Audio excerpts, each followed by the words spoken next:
นักมวยเพราะตกหัวมวยเนี่ยตัวแต่ตัวว่าขึ้นแล้วก็นักมวยด้วย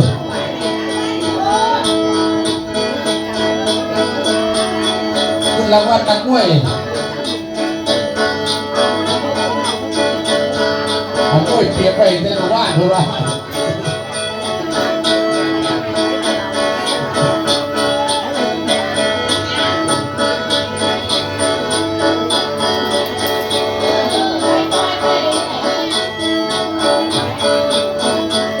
นักมวยเปลี่ยนไปแล้ว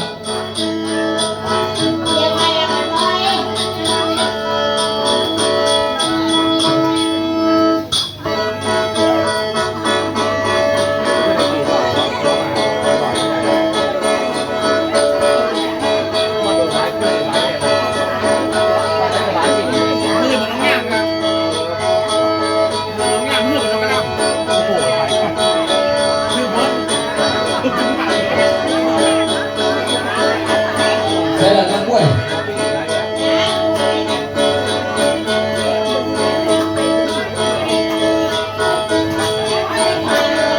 ผมพูดสนามดีครับผมผมใช้ว่าเปลี่ยนไปแล้ว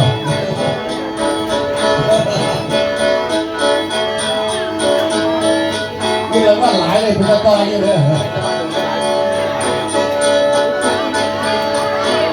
เอาไว้